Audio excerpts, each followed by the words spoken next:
Salam sejahtera bagi kita semua dan selamat datang di Ruang PC. Sebelum kita mulai, jangan lupa di subscribe bagi yang belum dan jangan lupa tekan lonceng notifikasinya. Selamat mengikuti. Sahabat Ruang PC, pada era tahun 1950-an, gereja-gereja di Eropa menyoroti menurunnya jumlah calon imam yang masuk seminari.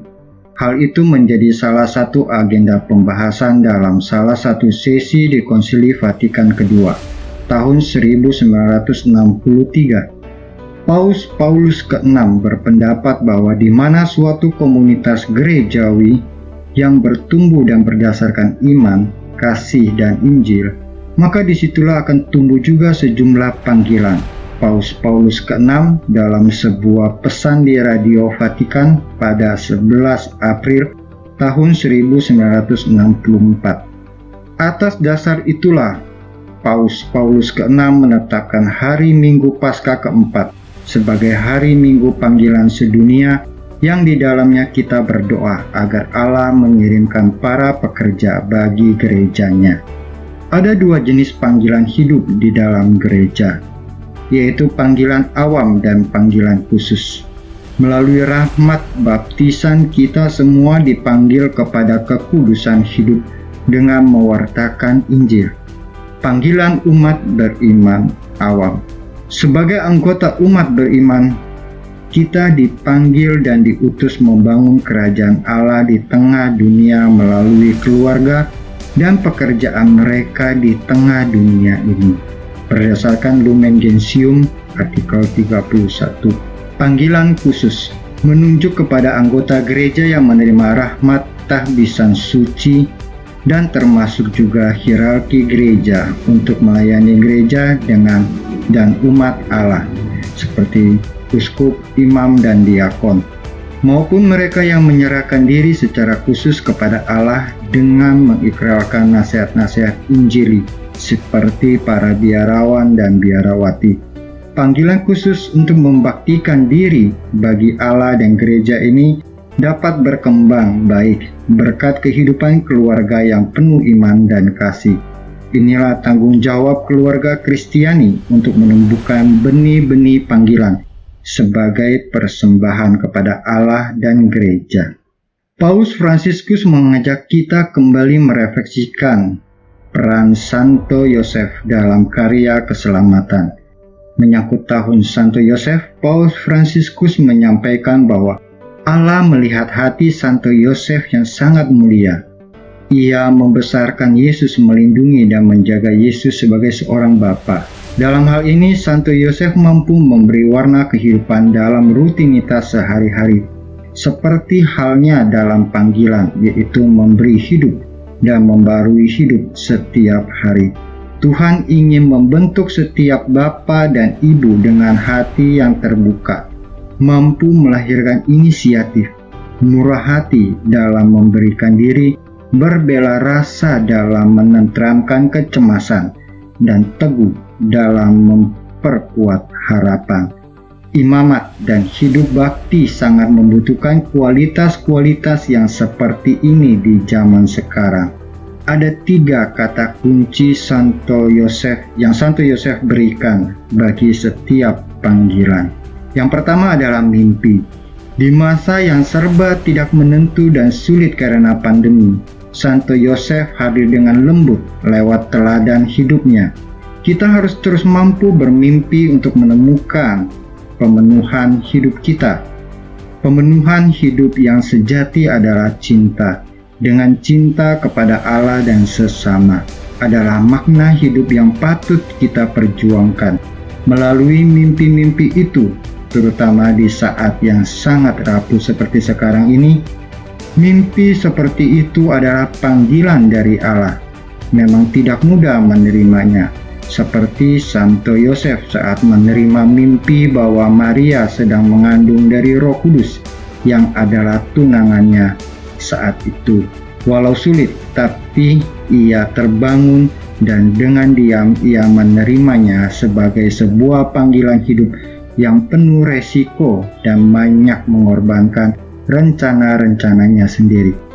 Semuanya itu memang misteri kehidupan.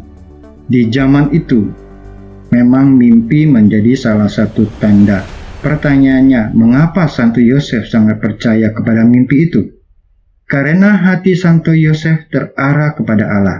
Kecondongannya membuatnya lebih peka pada suara Allah. Kata yang kedua adalah melayani. Santo Yosef telah melayani seumur hidupnya dengan pemberian total dirinya kepada tujuan Allah. Dengan cintanya yang sangat luas dan dalam, ia mampu mencintai tanpa syarat.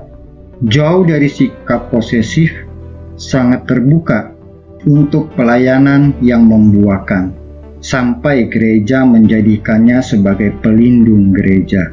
Setiap panggilan yang sejati lahir dari totalitas pemberian diri di dalam melayani yang merupakan buah kematangan dari pengorbanan diri. Jika suatu panggilan, apakah itu perkawinan, selibat, atau karya hidup bakti yang tidak mencapai kematangan pemberian diri, maka ia hanya berhenti sampai di situ. Berhenti hanya pada logika pengorbanan saja. Alih-alih menjadi tanda keindahan dan sukacita kasih, hal itu justru beresiko mengungkapkan ketidakbahagiaan, kesedihan, dan frustasi. Yang ketiga adalah karakteristik Santo Yosef, yaitu kesetiaannya. Ia adalah seorang yang sangat tulus hatinya, yang setiap hari dengan setia melayani Tuhan dalam kesunyian. Dalam keadaan yang sulit di hidupnya, Santo Yosef dengan penuh kehati-hatian mempertimbangkan apa yang sebaiknya dilakukan tanpa buru-buru atau sembrono. Ia tidak tergoda oleh naluri atau tindakan sesaat, tapi ia dengan sabar merenungkan banyak hal. Ia sadar keberhasilan hidup dibangun atas dasar kesetiaan yang teguh pada keputusan-keputusan yang penting. Semuanya itu ia lakukan secara diam dan tersembunyi, sehingga tidak tersiar pada masa hidupnya. Ia tetap melakukan pekerjaannya sebagai tukang kayu sehari-harinya, menjaga dan melindungi Maria dan Yesus. Sahabat Ruang PC, mari kita terus mengikuti teladan Santo Yosef dengan kesederhanaan, berani bermimpi dengan mendengarkan suara Tuhan, dan selalu setia dalam panggilan kita masing-masing. Kata-kata pertama yang Santo Yosef dengarkan dalam mimpi adalah undangan untuk tidak takut, karena Allah selalu setia pada janji-janjinya. Kata-kata Tuhan ini juga ditujukan kepada kita. Semoga kita selalu tekun dalam setiap doa, usaha, dan dalam pembangunan kerajaan Allah. Semoga sukacita juga lahir dari setiap kesederhanaan hidup yang dibangun dengan iman dan kesetiaan panggilan hidup kita masing-masing. Semoga Santo Yosef, pelindung panggilan, menyertai kita dengan hati kebapaannya. Marilah kita berdoa. Allah Bapa yang Maha Kasih, kami sungguh diteguhkan oleh teladan Santo Yosef. Semoga kami semua selalu setia dalam panggilan kami masing-masing, baik sebagai awam maupun para religius. Berkatilah keluarga kami dan juga para religius. Amin. Santo Yosef, doakanlah kami selalu. Sahabat Ruang PC, demikian episode kali ini. Silakan tulis komentar Anda untuk saling berbagi. Kasih like bila Anda suka, bagikan ke teman-teman, keluarga, atau media sosial Anda supaya bisa memberi inspirasi. Subscribe atau tekan tombol loncengnya supaya Anda selalu mendapat pemberitahuan setiap ada video baru. Tuhan memberkati. Non scole sed vita discimus.